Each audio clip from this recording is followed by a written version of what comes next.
जय हिंद दोस्तों। आइए आज हम देखते हैं जो गवर्नर जनरल के क्रम में हमारी श्रृंखला चल रही थी, उसमें मैंने 2 वीडियो बना दिया है। मैं 2 वीडियो मतलब मेरी कंप्लीट हो गई है। ये मेरी तीसरी वीडियो है, ठीक। अब देखिए इसमें मैंने 3 शासक लिए हैं, एक डलहौजी, कैनिंग और लार्ड। देखिए हर क्वेश्चन यहाँ से पूछा गया है, कोई ऐसा क्वेश्चन है जैसे डॉक्ट्राइन ऑफ लैब्स के ये पूछा गया। सतारा, जयपुर, संभल, बघाट, उदयपुर, झांसी, नागपुर, करौली जो ये है, ये मिलान करने के लिए आता। PCS, RO या UPSC में भी पूछा गया है, तो ये भी इम्पोर्टेंट है। ये सारे मतलब क्वेश्चन जितने हैं यहाँ पे लिखे हुए, ये सारे इंपॉर्टेंट है, ठीक। तो इसीलिए जो है ध्यान से देखिएगा।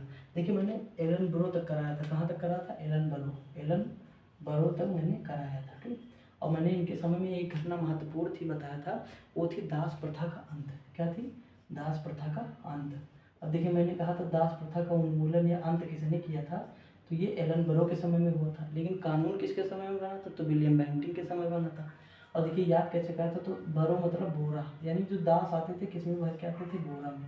इस तरह मैंने याद कर लिया था, कभी मैं भूलता नहीं हूँ, एग्जाम में चाहे जब पूछे, ठीक। देखिए जितनी चीज़ें लिखी हैं ये सारी चीज़ें माइंड में सेट तब होंगी जब आप बार बार मतलब प्रैक्टिस करेंगे, रिवीजन करेंगे। देखिए एक ही मूल मंत्र, देखिए ये शॉर्ट्स नोट्स है। जैसे डलहौजी लिखा, ऐसे तीर लगाते इनके क्रम मतलब समय में कौन कौन सी घटनाएं हुई, ये नोट हो गई। तो आप जब भी पढ़ेंगे तो सारी आपके दिमाग में रहेंगी। जैसे इंपॉर्टेंट है 2-3 घटनाएं हुई, लिख दिया यहाँ पे। इनके समय में 3-4 घटनाएं हुई, ऐसे लिख दिया। इनके समय में जो घटनाएं होती है लिख देता। तो इस तरह याद करेंगे तो लंबे समय तक याद रहेगा। और छोटे से मतलब अगर हम मॉडर्न हिस्ट्री अगर हम पढ़ाएं तो 50 पेज में आपका पूरा नोट्स हो जाएगा। और 50 पेज रिवीजन करेंगे, अगर 10 पेज एक दिन में करेंगे ना तो 5 दिन में खत्म मॉडर्न हिस्ट्री। और इस तरह 1 दिन 2 दिन 3 दिन मतलब अगर 7 बार रिवीजन कर लेते तो पूरी ग्रिप में हो जाएगी। तो ये चीज़ होता है ना, तो बार बार मतलब जब तक आप रिवीजन नहीं करेंगे भूलते रहेंगे। और देखिए जब भी अब देखिए मैं सोच रहा हूँ कि कोई एक सब्जेक्ट उठाऊंगा तो उसे पूरा मतलब एंड करूँगा मैं ही, तो ये चीज़ है। लेकिन अभी हम इम्पोर्टेंट टॉपिक देख रहे हैं जो एग्जाम में आ रहे हैं बार बार, तो इसीलिए थोड़ा जो है टाइम लग रहा है। देखिए अब हम ये डलहौजी के बारे में देखते हैं। देखिए डलहौजी का काल कितना है, तो 48 से 56 है, यानी इन्होंने 8 साल शासन किया। कितने साल? 8 साल, मतलब ये गवर्नर रहे, भारत के गवर्नर बने रहे 8 साल, ठीक। अब देखते हैं इनके समय में घटना है। देखिए इनके समय में एक इम्पोर्टेंट घटना है, पहली ये जो व्यवगत का सिद्धांत है, जिसे हम डॉक्ट्राइन ऑफ लैप्स कहते हैं। यानी कोई भी राजा अगर राजा या रानी गोद लेता है किसी बच्चे को, तो मतलब ये क्या किए, उस प्रथा को समाप्त कर दे कि आप दत्तक पुत्र को गोद नहीं ले सकते हैं, ठीक। तो अब जैसे गोद नहीं लेगा कोई, तो उनका मतलब जो राज्य है वो किस में विलय होगा, तो ये विलय कर लेंगे ईस्ट इंडिया कंपनी में, यानी अंग्रेजी शासन में विलय कर लेंगे। कौन? डलहौजी। तो यही चीज़ है। अब व्यवगत के सिद्धांत में जो पहला मतलब राज्य था जिसे मतलब इन्होंने व्यवगत के सिद्धांत के तहत डलहौजी ने ग्रहण मतलब अपने में मिलाया था, अधिग्रहण किया था, तो वो कौन सा? तो सतारा था। पहला कौन था? सतारा। अब देखिए डेट याद करना हो तो कर लीजिए, जैसे 48, 49, बाकी हम यहाँ कम डेट लिखें। एक ये जरूर याद रखना 18 मतलब 1856। देखिए अगर पहली पता है आपको और ये पता है, ठीक, 2 डेट याद कर लीजिए, बाकी आप एक लाइन से याद कर लीजिए। इससे क्या होगा, आप जब भी एग्जाम देने जाएंगे PCS का या RO का या कोई भी एग्जाम, तो आपको डेट मतलब कन्फ्यूज, देखिए भाई 4 ऑप्शन होंगे और डेट इन्हीं में से कोई होगी। तो अगर आपको क्रम पता होगा कि पहले ये था, दूसरा ये, तीसरा ये, चौथा ये, तो आप आराम से क्वेश्चन कर ले जाएंगे। कोई जैसे हम रट लिए इसे, जयपुर, संभल, बघाट, उदयपुर, झांसी, नागपुर, करौली, अवध, इतने थे, मैंने रट लिया। जैसे कल मैंने बताया था, एक ट्रिक बताई थी, क्या बताई थी? HMTAP, हैदराबाद, मैसूर, तंजौर, अवध, पेशवा। हैदराबाद, मैसूर, तंजौर, अवध, पेशवा, ये क्या थी? सहायक संधि। ये क्या? देखिए इसमें कंफ्यूज होते हैं आप। सहायक संधि किसके समय में शुरू हुई? तो बेलेजली के समय। सहायक संधि के मतलब बेलेजली के समय। किसके समय में? बेलेजली के समय, ठीक। सहायक संधि बेलेजली के समय और डलहौजी के समय व्यवगत सिद्धांत, ये दोनों चीज़ अलग है। देखिए जैसे मान लीजिए यहाँ से देखिए मतलब ये सहायक संधि है और ये बेलेजली है, ठीक।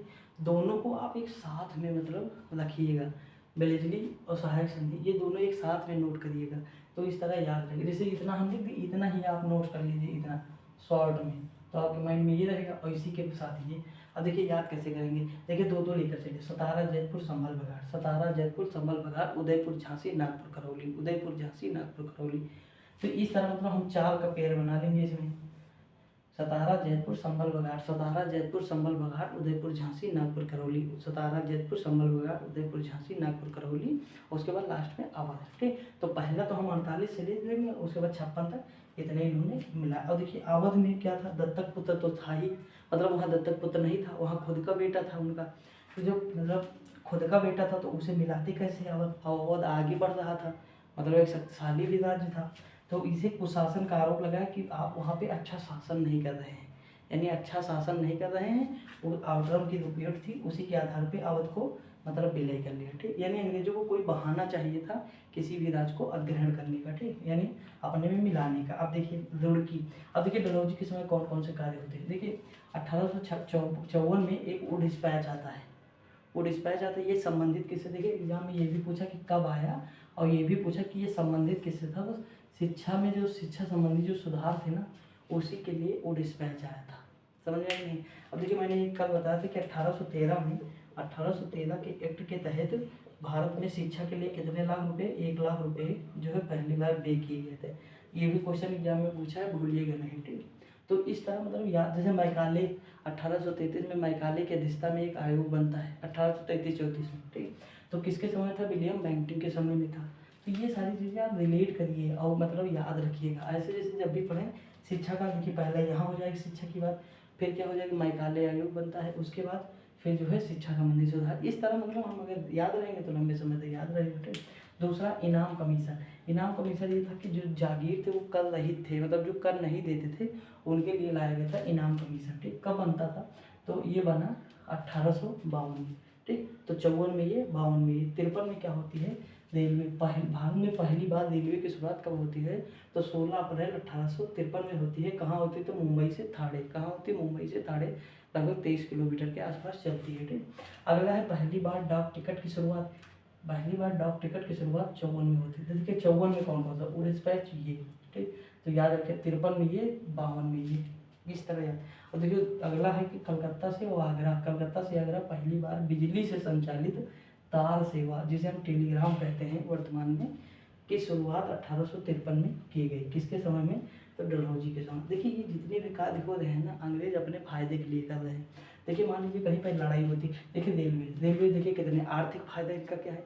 आर्थिक फायदा ये है कि रेलवे में निवेश जो होगा, रेलवे जो पटरियाँ बिछाएंगे, रेल इंजन ये सब आएगा तो ब्रिटेन से आएगा, और ब्रिटेन से जब आएगा तो वहाँ के लोग जब यहाँ आएंगे, कारखाना खोलेंगे या लगाएंगे, तो सारा पैसा यहाँ का कहाँ जाएगा, ब्रिटेन चला जाएगा। तो आर्थिक फायदा ये हो जाएगा। और जैसे राजनीतिक फायदा क्या है, जैसे कहीं भी युद्ध होता है भाई, 1857 की जो क्रांति हुई उसे दबाने में सबसे ज़्यादा रोल किसने अदा किया, तो रेलवे ने। क्यों, क्योंकि कलकत्ता से मान लीजिए देखिए डाक टिकट है या तार सेवा है, ठीक। इसके मदद से जैसे मान लीजिए अवध में विद्रोह हो रहा है, तो वहाँ के सैनिक जैसे बंगाल में है, उनको मतलब आवाज़, मतलब उनको कॉल करके बता दिए कि यहाँ विद्रोह हो रहा है, सभी लोग आ जाइए। तो देखो बता तो दिए इसके माध्यम से, बता दिए इसके माध्यम से, टेलीग्राम के माध्यम से, ठीक, टेलीग्राम के माध्यम से, या जो मतलब टेलीफोन था उसके माध्यम से।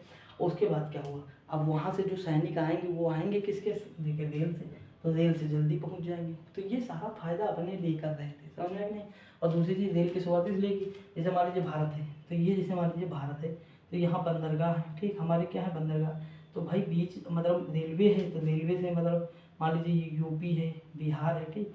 तो यहाँ बिहार से यहाँ मतलब रेलवे चल रही है, तो यहाँ से जो सामान होगा, कच्चा माल यहाँ आएगा बंदरगाह, बंदरगाह से होते हुए ये मतलब समुद्र के रास्ते चला जाएगा बाहर, यहाँ से आए तो यहाँ बंदरगाह पे आए।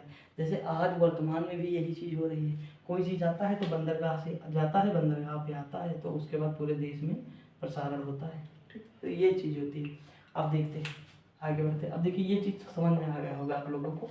आगे बढ़ते हैं, अगला क्या हुआ कि PWD, जिसे सार्वजनिक या लोक निर्माण विभाग कहते हैं, उसकी स्थापना 54 में होती है। किसके समय में, तो डलहौजी के समय में। अगला है रुड़की में इंजीनियरिंग कॉलेज की स्थापना किसके समय में होती है, डलहौजी के समय में।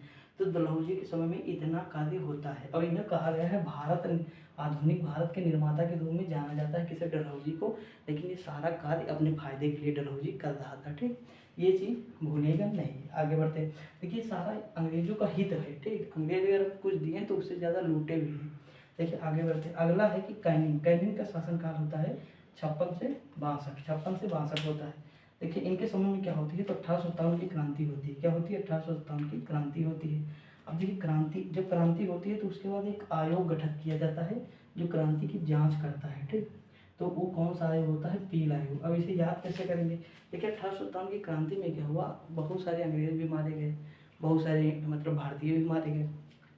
लेकिन इतना भयानक मतलब क्रांति थी ये कि अंग्रेजों का रंग जो है पीला पीला पड़ गया। मतलब उनका मुंह जो है पीला पीला पड़ गया, तो पीला से हो जाएगा पीला योग। ठीक, इस तरह डिलीट कर सकते हैं, तो पीला योग हो जाएगा। आगे बढ़ते हैं। अगला है भारत का अंतिम गवर्नर। याद करिए, मैंने बताया था कि जब मतलब 1861 का एक्ट आया, जो मतलब 1857 की क्रांति हुई, उसके बाद 1858 में एक एक्ट आया, 1858 में। ठीक, 1858 में गवर्नमेंट ऑफ इंडिया एक्ट आया, क्रांति के बाद आया, जिसमें क्या था, ईस्ट इंडिया कंपनी का शासन जो है समाप्त हो गया था और क्राउन यानी वहाँ की महारानी का शासन लागू हो गया था भारत में। तो इसके बाद जो है यहाँ के मतलब जो मतलब गवर्नर जनरल थे, उनको वायसराय घोषित किया गया। किसके तहत? इसके तहत। तो ये भारत के पहले वायसराय हो जाएंगे और अंतिम गवर्नर जनरल हो जाएंगे, ये चीज़ भूलिएगा नहीं, कैनिंग। ठीक, उसके बाद इनके समय में एक और घटना हुई, विधवा पुनर्विवाह एक्ट 1956 में पारित किया गया। आपने ईश्वर चरण मतलब ईश्वर चंद्र विद्यासागर का नाम सुना होगा। ठीक, उन्हीं के प्रयासों से ये हो पाया, विधवा पुनर्विवाह एक्ट पारित हो 1856 में। अगला है कि कैनिंग के समय एक चीज़ और हुई कि 1857 में 3 यूनिवर्सिटी की स्थापना होती है, कलकत्ता, बम्बई, मद्रास। कलकत्ता, बम्बई, मद्रास, ये तो आपको पता होगा कि अंग्रेजों का हब भी यही 3 थे। ठीक, आगे बढ़ते। अगला है कि 1861 का एक्ट आता है, इन्हीं के समय आता है, क्योंकि 62 में मतलब ये थे, तो इनके समय में एक्ट आता है 1861 का। उसमें क्या होता है, कलकत्ता, बम्बई, मद्रास में उच्च न्यायालय की स्थापना होती है। किसकी स्थापना होती है? तो उच्च न्यायालय की स्थापना होती है। ठीक, तो ये भी याद रखिएगा, क्वेश्चन एग्जाम में ये भी पूछा गया। इसमें जो लिखा है कोई ऐसा क्वेश्चन नहीं जो घटना चक्र में ना पूछा गया हो, सारे क्वेश्चन लिखे। और देखिए कंटेंट क्या है, कंटेंट कहीं से भी मिलेगा भाई, दृष्टि में भी वही कंटेंट होगा, वही कंटेंट हर जगह दिया होगा, विजन में भी वही होगा, दृष्टि में भी वही टीचर भी पढ़ाते हैं। बशर्ते कि कंपाइल करना, एक जगह ला के पढ़ाना, वो अलग चीज़ होती है। ठीक, कहीं कंटेंट कम होंगे तो कहीं ज़्यादा होंगे, तो दोनों का मतलब मिला के मैं सबका मतलब निचोड़ करके यही लिख देता हूँ। ठीक, ये चीज़ याद रखिए। उसके बाद मतलब IPC 1860 में IPC जो अधिनियम आता है, एक्ट आता है 1860 का, इंडियन पेनल कोड। ठीक, ये किसके समय में आता है? कैनिंग के समय। तो इतनी बातें कैनिंग की होंगी। अभी लास्ट देखते हैं लॉर्ड मेयो का काल होता है 1869 से और 72 के बीच होता है। ठीक, तो 72 में पहली बार जनगणना कौन कराता है? तो मेयो कराते हैं। लेकिन पहली बार वैज्ञानिक जनगणना किसके समय में होती है? तो ये होती है दीपन के समय में, 1881 में। अगला है कृषि विभाग की स्थापना 1872 में होती है। ठीक, तो दोनों चीज़ याद रखिए। अगला है मर्डर इनका हो जाता है, कहाँ होता है? तो अंडमान निकोबार में होता है। कौन करता है? तो एक अफगान जो है वही करता है। किसके द्वारा होती है? तो अफगान के द्वारा होती है। ठीक, क्वेश्चन ये भी पूछा गया, ये भी, यानी सारे क्वेश्चन पूछे गए।